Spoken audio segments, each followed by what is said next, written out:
오늘 여러분들과 함께 나눌 계명은 10계명 중 8번째 계명으로서 도둑질을 하지 말라입니다.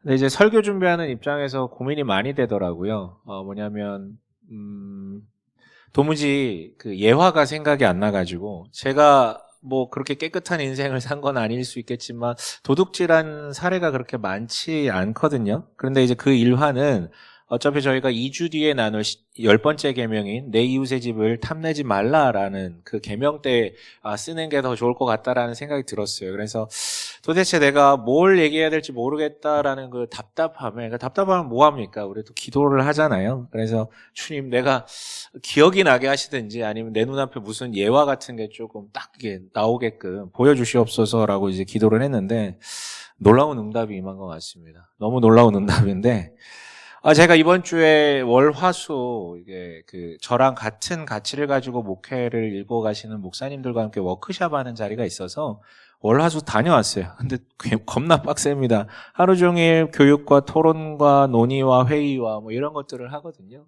그래서 둘째 날 화요일이었어요. 그날도 너무 빡시게 하루를 보내고 밤 10시에 끝나가지고 이제 숙소로 들어갔죠. 3일 1실이었는데 3인 1실. 그래서 10시에 들어가자마자 뻗었는데 갑자기 얼마 지나지 않아 옆 침대에 계신 목사님이 저를 막 흔들어 깨우는 거예요. 나는 내가 코를 많이 골아서 나를 깨우나 보다 싶었는데 갑자기 알아야 될 것 같다고 하면서 이제 계엄령이 선포됐다라고 얘기를 하더라고요. 그 후로 잠이 잘 안 오더라고요. 이렇게 잠을 도둑질 맞았죠. 그렇죠. 근데 여러분들도 아마 대부분 잠을 도둑질 맞으셨을 거예요. 그래도 저는 이제 기도하다가 자다가 또 깨서 뉴스 보고 기도하다가 뭐 이렇게 그 밤을 보냈거든요. 근데 이제 저를 깨운 분 말고 또 다른 한 분은 제가 깨워서 확인할 때마다 계속해서 깨어 있더라고요. 그래서 저분은 아예 잠을 안 주무시나? 근데 새벽에도 인기척이 나서 또 봤는데 나가버리시더라고요. 방을 나가시더라고요. 너무 불안해 보이시고 아침에 알게 됐어요. 그분이 얘기하시더라고요. 자기가 10살 때 계엄령이 선포된 광주에 살았었다고. 그래서 그 사이렌 소리와 그 사람들이 피 흘리면서 실려가는 것들, 장례식 장면들. 그게 다 잊은 줄 알았는데 계엄령이라는 그 세 글자 앞에 옛날에 그 트라우마처럼 이게 난 다 잊은 줄 알았는데 그게 올라왔다고. 그래서 잠이 해제가 된 것을 확인했음에도 불구하고 잠이 안 와가지고 그렇게 뜬 눈으로 보냈다고요. 그러면 저는 뭐 계속해서 제 메시지를 들어보신 분은 아시겠지만 이 자리에서 정치 얘기를 하지 않습니다. 왜냐하면 보수와 진보라는 것은 선악의 문제가 아니라 선택의 문제이고 어떤 특정한 이슈가 있을지라도 그 부분에 대한 생각은 다 다를 수 있기 때문에 하지만 말씀을 드려야 될 것 같아요. 이건 도둑질입니다. 그러니까 이거는 정치의 이야기가 아니라 정의의 문제이기 때문에 말씀을 드려야 될 것 같아요. 이번 비상계엄은 특별히 국회를 점거하려 했던 그 시도는 법학자들 대부분이 동의하듯이 위법이고 위헌적이었습니다. 여러분 이것은 해프닝으로 치부할 일이 아니라 친위 쿠데타로서 사적으로 나라를 주권을 도둑질하려는 짓이었고 이것이 만약에 그대로 갔었으면 우리 평범한 시민들의 일상이 도둑질 당할 뻔한 그런 말도 안 되는 일이었어요. 이 부분에 대해서는 분명한 책임과 처벌이 있어야 됩니다. 물론 앞으로 이 전국과 이 난맥을 어떻게 풀어나가야 될지에 대한 방법론은 그건 정치입니다. 그 얘기는 제가 하지 않을게요. 제 생각이 있지만 그 얘기는 하지 않을 것입니다. 다만 이 무너진 정의와 혼돈에 빠진 이 나라를 위해서 우리가 기도해 주시고 그리고 자기가 할 수 있는 방식으로 행동으로 동참해 주시는 것이 맞는 것 같아요. 여기까지만 얘기할게요. 제가 그 사태 앞에 이거 본문을 바꿔야 되나라는 고민도 되게 많이 했는데 뭐 유혈 사태가 있었거나 그런 건 아니기 때문에 그냥 이 사안에 대해서는 이 정도만 언급하겠습니다. 아무튼 다시 돌아가서요. 생각해보니까 깜짝 놀랐어요. 예화를 달라고 기도했는데 나라를 도둑질한 이 예화가 내 눈앞에 이렇게 딱 나타난 걸 보고 제 기도빨이 장난이 아닌가 보다. 여러분 다들 번호표 뽑고 기대하세요. 제가 아직 안수 기도를 해본 적이 없거든요. 여기 지금 뭐 이렇게 아우라가 있어요. 아무튼 8계명에 대해서 좀 나눠보죠. 첫 번째로는요, 도둑질. 여기서 말하는 도둑질 무슨 의미인지. 두 번째로는 8계명이 담고 있는 두 가지 의미에 대해서 마지막으로는 도대체 그럼 우리는 이 시대에 이 계명을 어떻게 지켜낼 수 있는지에 대해서요. 자, 첫째로 여러분 도둑질은 무슨 뜻입니까? 도둑질 무슨 뜻입니까? 물론 여러분 저는 굉장히 큰 도둑질을 한 사람이죠. 제 아내의 마음을 훔쳤으니까요. 네. 제가 말씀드렸죠. 식상에서 할 예화가 없다고. 예화가 없다니까요, 여러분. 네. 그만하세요. 네. 이렇게라도 웃어야지. 시국이 이래가지고. 네, 아무튼. 네. 아무튼 여러분 도둑질 우리 다 압니다. 직관적으로 남의 재산, 사유재산, 물건을 훔치는 행위를 우리는 도둑질이라고 생각을 해요. 물론 여러분 현대로 오면서 법 체계가 촘촘해지면서 물건 훔친 것만이 아니라 타인의 권리를 훔친 것까지도 우리는 도둑질이라고 규정하고 법으로 이것을 어떻든 처벌하고 하잖아요. 여러분 이것들 다 도둑질 맞습니다. 그런데 제가 여러분 십계명을 여러분들과 나누면서 번번이 말씀드렸던 것은 우리가 일상적으로 사용하는 그 언어 너머에 하나님께서 주신 또 다른 더 넓은 의미가 있음에 대해서 계속해서 반복해서 말씀드린 것 같아요. 이번에도 마찬가지입니다. 여러분 8계명은 단순히 그 재물 혹은 타인의 권리를 빼앗는 것을 너머에 의미가 있는 것 같아요. 여러분 그렇다면 무슨 뜻일까요? 8계명이 얘기한 도둑질은. 독특하게도 여러분 이 10계명을 처음 마주했던 유대인들 그리고 유대교라는 게 발생했잖아요. 유대교의 목사 같은 분들이 이제 랍비들인데 이걸 해석해 주시는 분들이 지금도 유대교에서는 이 8계명을 이렇게 해석합니다. 뭐라고 해석하냐면 사람 도둑질이요. 사람 도둑질 하지 말라고요. 여러분 이게 되게 뜬금없게 느껴질 수 있지만 타당한 부분이에요. 왜냐하면 제가 반복적으로 말씀드렸듯이 이 10계명 누구한테 주어진 거라고요? 지금 방금 전까지 이집트의 노예로 있었던 백성들에게 주어진 계명이라고 얘기했잖아요. 그런데 하나님의 절대적 은혜로 구원함을 받은 이들이죠. 그래서 예전에는 신분의 저 하층민으로서 모든 것을 수탈당하던 이들이었는데 하나님으로부터 자유를 선사받은 분들이었어요. 그래서 지난 6계명 때 살인하지 말라라는 것은 단순히 누굴 죽이는 것을 금하는 것을 넘어서 사람을 사람으로 동등한 사람으로 보라는 그런 어떤 계명으로 해석을 해드렸고 7계명에서 간음하지 말라라는 것은 사람들이 여성을 사람으로 보지 않았는데 여성도 사람으로 보라라는 그런 맥락에서 제가 좀 말씀을 드렸어요. 이 8계명 역시도 마찬가지입니다. 여러분 고대사에는 노예 매매라는 것은 당연한 행위였어요. 노예도 당연히 존재했고 노예를 서로 사고 파는 것도 심지어 인신 매매하는 것도 굉장히 많았습니다. 저 하층민에 대해서는요.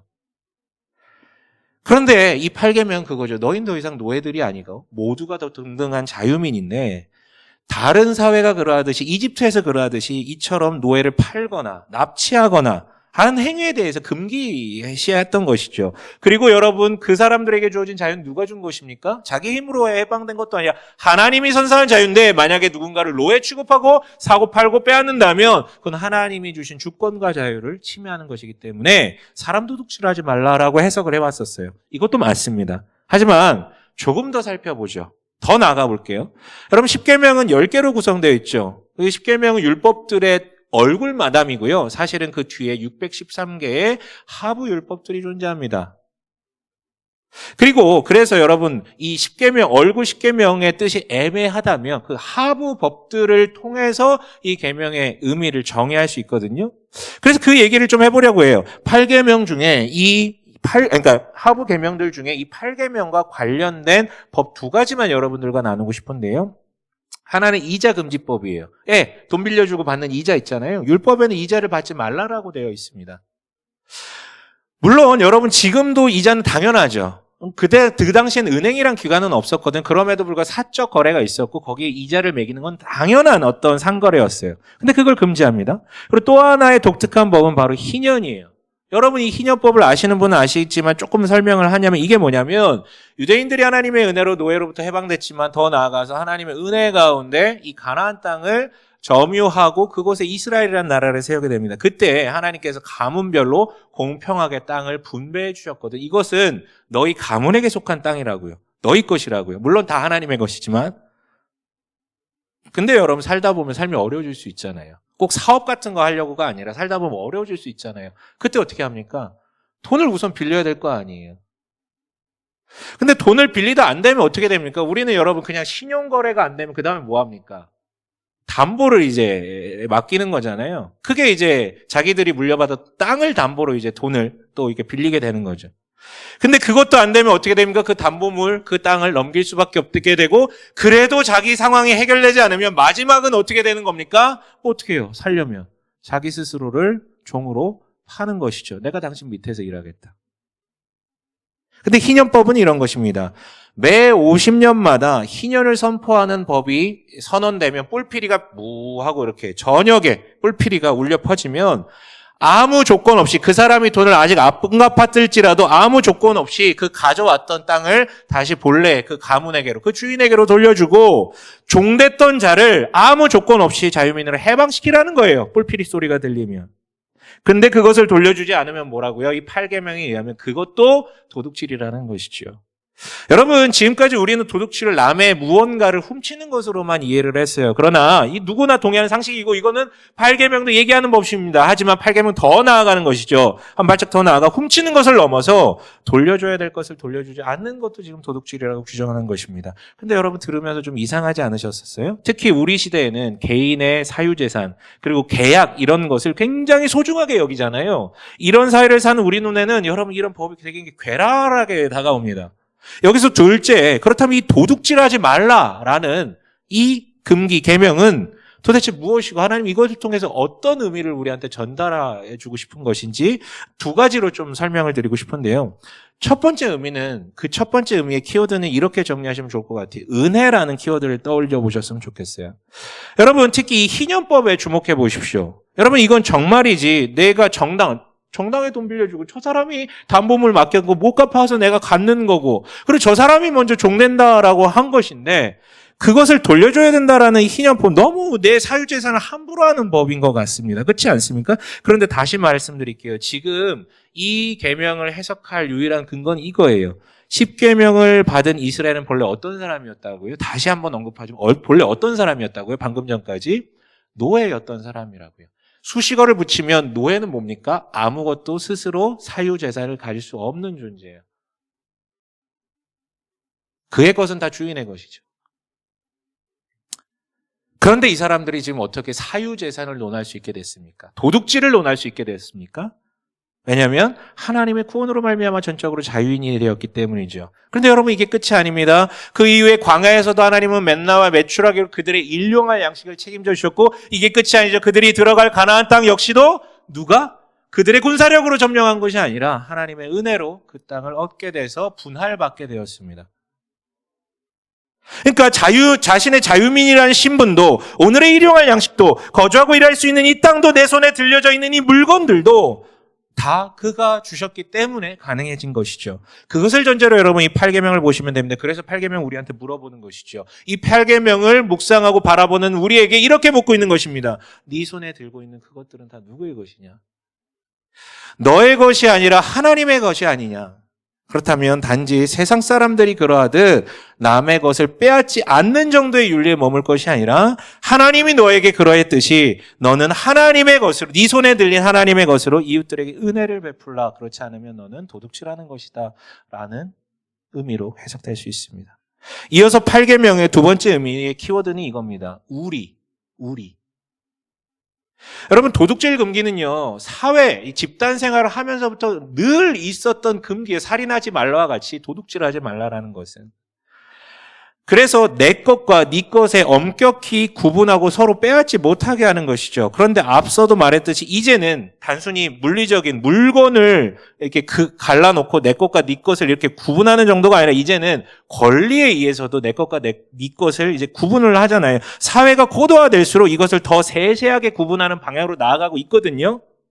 이를 잘못되었다라고 할 수는 없습니다. 왜냐하면 갈등을 피하기 위해서 그런 어떤 세세함이 필요하니까. 그러나 이 방향에는 분명히 부작용이 있습니다. 뭐냐면 나와 너의 보다 더 세세한 분리를 낳는 것이죠. 정말이에요. 점점 더 나와 내 것과 네 것의 세세한 분리를 더 크게 나눠가기 시작을 합니다. 그래서 여러분 8계명은 정반대를 말하는 것입니다. 너와 나의 분리가 아니라 더 우리로 존재해야 된다라는 이야기예요. 무슨 뜻일까요? 좀 잘 안 다가오실 수 있는데 여러분 앞서 희년법이 너무나도 파격적이어서 이자금지법을 잊으셨을 수도 있는데 사실 이것도 말도 안 되지 않습니까? 내 이 피 같은 돈을 누구한테 빌려줄 때 아니 리스크가 너무 크잖아요. 뭘 믿고 빌려줍니까? 이자를 받는다라는 걸 계약을 전제로 빌려주는 것이고 또 더 나아가서 만약에 내가 이자를 받지 않는다면 이 돈을 내가 활용할 수 있는 기회비용이 또 사라지는 것이잖아요. 당연한 거죠. 이자를 받는 것은. 이걸 누가 왜 뭐라 그럽니까? 그렇다면 여기서 잠시 이자 금지를 말하는 법을 자세히 볼게요. 여러 군데 나오는데 신명기에 나온 법을 한번 같이 읽어볼게요. 신명기 23장 19절에서 20절까지입니다. 함께 읽습니다. 시작. 내가 형제에게 구워주거든 이자를 받지 말지니 곧 돈의 이자, 식물의 이자, 이자를 내만한 모든 것의 이자를 받지 말 것이라. 타국인에게 내가 구워주면 주어주면 이자를 받아도 되거니와 내 형제에게 구워주거든 이자를 받지 말라. 그리하면 내 하나님 여호와께서 내가 들어가서 차지할 땅에서 내 손으로 하는 범사에 복을 내리시리라. 여러분 잘 보시면 알겠지만 이자 자체가 악은 아닌 것 같죠. 왜냐면 타국인에게는 받아도 되니까. 근데 누구에겐 받지 말래요? 저기 형제라고 번역된 것을 새 번역에서는 동족이라고 번역하고 있어요. 맞아요. 둘 다 번역될 수 있어요. 그렇다면 여기서 우리는 깨달을 수 있죠. 아, 하나님은 기본적으로 동족을 어떤 개념으로 얘기하신다라는 거? 형제자매 개념으로 얘기하신다라는 것이.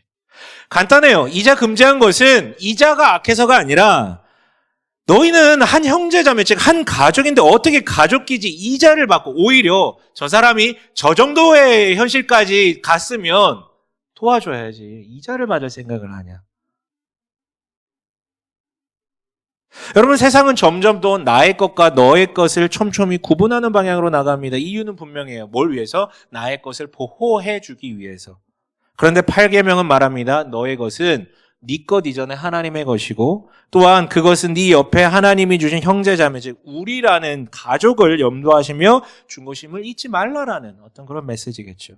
그렇다면 여러분 마지막으로 넘어가서 우리는 이 계명을 어떻게 지킬 수 있을까요? 저는 모든 계명이 사실 나의 힘으로 지키기 어렵지만 특히나 이 8계명, 10계명 도둑질하지 말라, 탐심을 갖지 말라. 이건 정말 불가능하다고 생각을 해요. 왜냐하면 아까 얘기했던 은혜라는 키워드와 우리라는 키워드가 특히 우리 지금 현재 사회에서는 다 박살나버린 상태이기 때문에 점점 더 박살날 것이기 때문에 여러분 혹시 삶의 좌우명이 있습니까? 저 옛날에 배워서 남주자 뭐 이런 어떤 좌우명도 가졌었는데 배움이 너무 짧더라고요. 안 되겠더라고요. 진즉에 포기해버렸는데 좌우명 있으세요? 삶의 어떤 격언, 가치들 있으세요? 뭐 없으셔도 됩니다. 하지만 우리는요, 만들지 않았어도 다 사회생활 하다 보면 이 안에, 아니, 사회생활 안 해도 요즘은 학교 다니는 학생들도 다 이 안에 좌우명이 하나씩 있더라고요. 누구도 나 대신 살 수 없다. 내 힘으로 성공해야 된다. 내 인생 내가 책임져야 된다. 학창시절부터 이런 마음을 품고 미친 듯이 공부하죠. 그래, 노력해야 돼요, 여러분. 내 인생 내가 만들어 가야 되니까. 현대인들은요, 노력으로 자기 인생을 책임져야만 한다는 그런 신화에 빠져 있습니다. 그런데 관련해서 알랭드 보통이라는 이 사람 기독교인 아닙니다. 근데 그 사람이 지은 불안이라는 책이 있는데 이거 되게 좋은 책이에요. 뭐 읽어보셔도 좋습니다.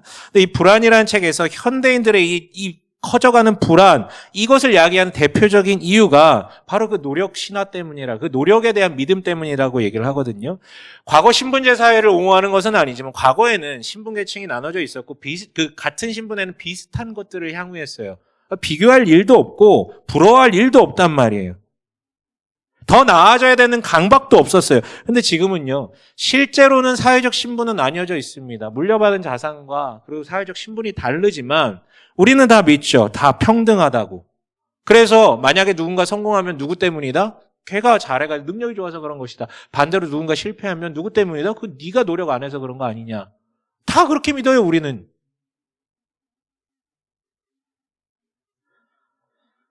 심지어 우리 사회에는 SNS와 같은 것들이 보편적으로 있기 때문에 수없이 많은 비교 대상들이 우리 눈에 노출되죠. 그러니까 여러분 만족이란 건 더 이상 없어요. 계속해서 불안함만 찾아옵니다. 나는 덜 가졌구나. 나는 노력을 하지 않구나. 그럼 이거 가지고 안 되는 거구나. 여러분, 우린 다 뭐 그 신화 위에서 살고 있기 때문에 여러분, 은혜라는 것을 우리는 잘 감각하지 못합니다. 그리고 불안에 지친 이들은 결국 도둑질을 하죠. 여러분, 제가 말하는 이 도둑질이 물건 훔치는 것을 얘기하는 것은 아닙니다. 뭐냐면, 은혜가 사라져버렸기 때문에 나 역시 타인을 은혜로 대하지 않습니다. 즉 내가 가진 것은 다 내 노력으로 얻은 것이고 여전히 나는 불안하기 때문에 남에게 되돌려준다 그런 의식을 가질 수가 없어요. 네. 여전히 불안하고 이건 다 내 거고 갖고 있는 건 다 내 거고 앞으로 계속 불안하기 때문에 뭘 되돌려줘요. 안 된다라는 것이죠. 여러분 근데 이거는 뭐 그리스도인들도 똑같은 거 아닙니까? 우리는 또 이상한 법을 갖고 있습니다. 뭐냐면 입으로는 이 모든 게 나의 주인 하나님의 것입니다라고 고백을 하지만 실제 우리의 삶을 보면 이러는 거죠. 헌금하고 난 나머지는 다 내 거. 헌금 드렸으니까 나머지는 다 내 거. 여러분 이거는 정확하게 헌금을 얼마를 하느냐가 중요한 게 아니라 헌금의 의미와 정확히 정반대죠. 헌금은 반대로 이 모든 게 다 주님의 것임을 인정하는 가운데 그 중에 일부를 주님 앞에 약속하며 고백적 차원에서 드리는 거잖아요. 어떻게 내 것과 하나님의 것 분리해놓고 다 드렸으니까 나머지는 내가 알아서 하겠다. 여러분 은혜만 박살난 게 아니라 또 다른 키워드인 우리 역시 박살나버렸죠. 정말 심각할 정도로 내 것과 네 것을 나누는 문화가 돼버렸어요. 가장 여러분 우리 어떤 수많은 공동체 관계들 중에 가장 우리라고 표현할 만한 가장 가까운 관계가 뭡니까? 가족도 더 넘어서 부부라는 관계잖아요. 자기가 선택한 거 하나 되기로. 그 부부의 예만 봐도 우리는 알 수 있거든요. 최근에 되게 재미있는 영상을 하나 봤는데 한 이혼 전문 변호사가 언급한 사례거든요. 일명 타이틀이 엑셀 부부라고 호칭이 돼 있더라고요. 그러니까 뭐냐면 엑셀을 기가 막히게 잘 짜가지고 서로의 돈과 시간을 정확하게 50대 50으로 나눠서 합쳐가지고 그렇게 하게끔 관리를 하는 거예요. 동일한 비율로 동일한 금액을 돈 내고 동일하게 시간을 써가지고 집안일을 하는 것이죠. 되게 공정해 보입니다. 그런데 실제 여러분 우리의 삶이 그렇게 호락호락하게 계산대로 흘러갑니까? 절대 그런 건 없죠. 그런데 이런 거예요. 야, 네가 이 일 하기로 우리 약속해놨는데 네 저번에 아프다고 이거 안 했잖아. 그러니까 이번에는 네가 이거 다 해야 돼. 아니 더 해야 돼. 그거 가치가 이만큼이었으니까 아니 이렇게 더 해야 돼. 막 이런 거. 그리고 생활에 필요한 물품을 구매할 때도 여러분 남자와 여자 다르잖아요. 특히 뭐 여성분들 같은 경우는 여성용품 같은 것들도 있을 수 있는데 야 그걸 왜 공동생활비로 쓰는 거야? 아마 이런 어떤 그리고 각자의 부모를 찾아가는 것도 횟수를 넘어서 시간 단위로 체크해가지고 불공평하다고. 예. 이거 뭐 하자는 거예요? 이거 왜 삽니까 같이? 예. 그러다가 박살나는 거죠. 과연 내 것과 네 것을 이렇게까지 구분하는 게 한 몸을 이룬 부부에 걸맞습니까?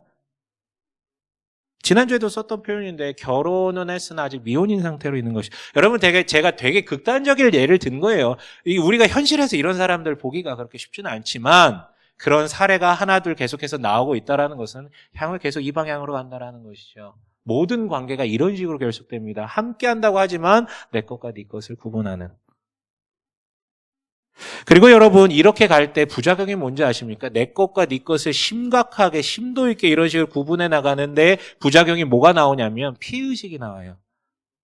이게 뭐냐면 저 사람이 내 것을 빼앗아 간다라는 피해의식이 계속해서 생겨나요. 내 것과 너의 것을 극단적으로 구분하는 순간부터 저 사람이 내 것 빼앗아 간다. 물건? 아니. 자의식이 그러니까 내 것이라는 범위가 너무 커져가지고 내가 평안해야 되는데, 내 감정은 평온해야 되는데, 저 사람이 나의 이런 것을 빼앗아 갔어 라는 식으로 해석을 하게 되는 것입니다. 아니, 왜 평안해야 되는데? 사람이 살다 보면 평안을 잃을 수도 있고, 감정이 좀 낮아질 수도 있는 거지. 내 감정을 빼앗아 간 것처럼. 그래서 여러분 피해의식은요 도둑질을 하는 감정은 아닙니다. 하지만 도둑질 당했다라고 계속해서 여기게 되는 감정이에요. 여러분 은혜와 우리라는 이 두 키워드가 박살난 현대인은 도둑질의 가능성도 쉽게 열지만 반대로 도둑질 당했다고 여길 가능성도 열어두고 그렇게 살아갑니다. 그런 우리에게 8계명은 어불성설이죠. 그렇다면 여러분 어떻게 해야 됩니까? 하나님을 봅시다. 여러분 하나님께서 이스라엘 사람들이 어떻게 했습니까? 사람 도둑들, 즉 이집트를 무너뜨리시고 도둑 맞았던 이 사람들을 해방시키십니다. 그래서 사람답게 살게 하시죠. 모든 것은 여러분 이유는 무엇이었습니까? 이스라엘이 잘나서가 아니라 하나님의 은혜와 그 선하심에 근거한 사랑 때문이었죠. 하지만 시간이 흐르자 이스라엘은 어떤 선택을 합니까? 다시 이집트로 돌아가기로 결단하죠. 다 자유민이고 동등한데 왕을 세워달라고 얘기를 합니다. 신분을 만들어달라는 것이죠. 그리고 서로를 종으로 사고팝니다. 여러분 이런 맥락 가운데 이자금지와 희년법이 구현이 됐을까요? 아니요. 그 법은 구현이 되지 않았습니다. 문헌이 증명합니다. 그래서 여러분 성경은요 구약을 통해서 우리에게 인간이란 이런 존재라고 규정을 하죠. 뭐냐면 이 타락한 인간을 뭐라고 규정하냐면 은혜와 우리를 거부하고 나의 것에 집착하다 못해 항상 스스로를 노예로 돌아가려는 본성을 지닌 자들, 이것을 한마디로 죄인이라고 표현합니다. 그리고 여러분 이 노예적 본성은요. 시대가 바뀌어도 늘 동일합니다. 바뀐 게 있나요? 내 것과 너의 것을 나누는 것만 더 강화됐죠. 자신의 노력으로만 살 수 있다라는 그런 가르침만 더 강화됐죠. 그대로예요. 그래서 여러분 우리는 도둑질 하거나 도둑질 당했다라고 여기는 이런 의식만 점점 더 커져갑니다. 그런데 성경은 말하죠. 이 사태를 주님께서 가만두고 보시지 않았다고요. 모든 근원적 문제인 우리 안에 있는 노예로 돌아가라는 그 본성을 해결하시고 그것을 우리를 진정으로 자유케 하시기 위해 최후의 해결책을 내오신 게 바로 예수 그리스도 아니십니까? 여러분 예수님은 원래 우리로 존재하셨던 분이에요. 완벽한 우리, 삼위일체로 존재하셨던 우리. 근데 스스로 그것을 깨시고 나에게로, 우리에게로 오셨죠. 나와 우리를 함께 하시기 위해서. 그리고 자신의 하나님의 자녀라는 신분 우리한테 주시기 위해서. 자신의 우리됨을 스스로 박살내시고 우리에게 오셨다라는 거예요. 그리고 그분은 우리를 위해서 십자가에 달려 돌아가셔서 자기의 목숨을 스스로 훔치셔서 그 목숨을 늘 노예로 돌아가는 우리에게 선사하십니다. 영원한 은혜를 되돌려 주시려고요. 여러분 이게 성경이 증언하는 바로 여기 자리에 계신 우리를 위해서 그분께서 하신 놀라운 일들이죠. 그리고 우리가 그것을 받아들일 수 있다면 비로소 8계명을 수행할 근거가 생깁니다. 즉 도둑질하지 말라라는 얘기 하지 않아도 도둑질할 수 없는 상태로 돼버렸기 때문에 그 은혜가 너무 커서. 그럼에도 불구하고 여러분 마지막으로 우리 현실에서 그래도 좀 더 구체적으로 실현할 어떤 수칙들이 뭐가 있습니까? 라고 물어본다면 저는 몇 가지 말씀드리고 싶어요. 최근 베스트셀러로 올라오고 있는 책인데 인생의 의미라는 책이거든요. 뭐 북유럽 작가인 것 같은 제가 작가 이름 생각나지 않는데 일반 서적이에요. 이게 되게 좋더라고. 한번 읽어보세요. 이 책도. 근데 여기 이런 구절이 나와요. 좀 함께 읽어봤으면 좋겠는데 함께 읽습니다. 시작. 귀찮은 의무가 없고 권리뿐인 개인으로 사는 것이 재미있고 자극적일 수 있지만 이는 순풍이 불 때만 유효하다는 것을 사람들이 깨달았다. 위기가 닥쳤을 때 가장 중요한 것은 두려움과 불안감을 공유할 수 있는 사람, 당신의 약점과 취약성을 존중하고 이해해 줄 수 있는 사람이 곁에 있느냐다. 네. 평상시에는 홀로 있는 게 훨씬 좋습니다. 근데 우리의 인생은 절대 그렇게 흘러가지 않죠. 그래서 여러분 당신에게는요. 앞서 말한 그리스도를 통한 그 은혜가 자기의 것이 되는 것이 필요하고 동시에 여러분에게는 우리라고 불릴 만한 사람들이 필요합니다. 뭐 가족도 있겠고 부부도 있겠고 뭐 친구도 있겠고 다양하겠죠. 예, 필요해요. 여러분 필요해요. 난 이게 부족해. 난 이게 불안해라고 기꺼이 얘기할 수 있는 그런 우리가 여러분들에게 있으셔야 됩니다. 다만 제가 말씀드리고 싶은 것은 아까 말씀드렸던 그 우리 구주 예수께서는 십자가를 통해 우리에게 하나님의 자녀라는 신분만 주신 게 아니라 부활하시고 승천하신 뒤 스스로 머리 대신 교회라는 자신의 몸을 세우셨다라는 것이죠. 즉 우리에게 신분만 주신 것이 아니라 형제 자매가 될 수 있는 현실의 이스라엘과 같은 사람들을 마련해 놓으셨다라는 거예요. 그게 교회라는 공동체입니다. 여러분 우리 만드세요. 우리라는 분들 만드십시오. 하지만 교회에서 좀 찾으실 수 있으셨으면 좋겠습니다. 그리고 여러분 당연히 도둑질하지 마십시오. 남의 것을 훔치고 있다면 여러분 당장 그만두셨으면 좋겠어요. 하지만 제가 알기로 우리 교회에 도벽 있는 사람은 없는 걸로 알고 있거든요. 그래 찌질하게 뭐 이렇게 막 뭐 훔치고 그러지는 않으실 거예요. 하지만 이스라엘에게 주어진 그 이자금지법이나 희년법을 전제로 말씀드리자면 그 맥락에서 말씀드리는 건데 절대로 여러분 세금을 후려치지 마십시오. 절세는 필요합니다. 정말 열심히 절세하십시오. 하지만 탈세는 도둑질입니다. 세금은요. 물론 세금 도둑놈들이 참 많아요. 나라에. 근데 그거랑 별개로 그 돈은 이 사회 간접 자본을 위해서 투자가 돼야 되거나 아니면 약한 복지적 개념으로 지원돼야 되는 곳에 기회비용을 빼앗는 것이거든요. 그리고 이어서 말씀을 안 드릴 수밖에 없는 것이 말씀을 드리지 않을 수밖에 뭔 소리야 이게 지금 말씀을 드릴 수밖에 없는 것이 결국은 헌금에 대한 이야기인 것 같아요. 물론 여러분 이게 참 옛날에 목사님들이 이 8계명 언급하면서 하나님의 것을 도둑질하지 말라라는 막 호통치는 그런 메시지를 들어본 적이 있으실 수 있는데 저는 그거는 아니라고 생각해요. 그건 여러분 그 협박이죠. 위협이죠. 그리고 여러분 그런 식으로 접근하면 하나님을 야, 네 거자 이거 다 내 거잖아. 나한테 갖고 와라고 얘기하신 정말 초라하고 협박 생각범으로 만드는 그런 어리석은 저는 발언이라고 생각을 해요. 하지만 그럼에도 불구하고 여러분, 우리는 내가 가진 모든 것이 모두 하나님이 주신 것이다라는 은혜에 감사하고 감각할 수 있다면, 그런 하나님의 것들 중에 일부를 고백적 차원에서 자신이 정하여 드리는 것은 분명히 필요하다라고 생각을 합니다. 물론 여러분, 교회는 그것을 잘 사용해야 되겠죠. 건강한 교회를 세워가는데 동시에 자기 교회가 있는 그 이웃들을 섬기는데, 마지막으로 여러분, 주변에 있는 결핍된 이들을 도우시길 바랍니다. 나눠주시길 바라요. 솔직히 말씀드릴게요. 우린 다 도둑질할 수밖에 없습니다. 왜냐하면 우리 사회는요, 그러니까 자본소득의 어떤 개념이, 그러니까 앞으로 더 갈 텐데, 이게 굉장히 독특한 어떤 설계된 그런 어떤 상품들과 그런 어떤 수익처들이 진짜 많아요. 진짜 머리 좋은 놈들이 정말 많이 설계해놨거든. 근데 그거 뭐 하나씩 다 떠들어 볼 수는 없지만 굉장히 좋지 않은, 불이한 어떤 소득의 어떤 그런 어떤 방법론들도 있거든요. 하지만 여러분, 우리는 돈 시리즈 설계할 때 말씀드렸지, 자본소득을 열심히 추구하셔야 됩니다.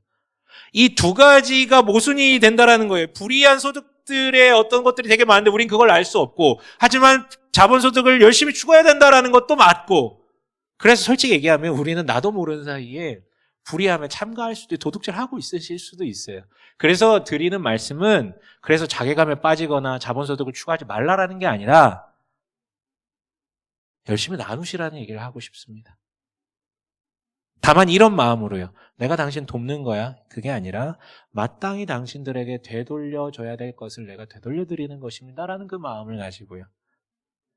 여러분, 말씀 마치겠습니다. 결론은 도둑질도 하지 마시고 여러분, 다들 부자 되세요. 제발. 부자 되십시오. 제발 부자 되세요. 그러나 그때도 말씀드렸듯이 진정한 부자는요, 나눌 수 있는 사람입니다. 이 넉넉하기 때문에 나눌 수 있는 것이거든요. 그걸 기억하십시오. 그 은혜로 말미암아 믿음으로 구원을 얻은 여러분, 하나님의 것을 인정하고 부디 잘 되돌려 주신 여러분 되시길 주님의 이름으로 간절히 축원합니다. 아멘.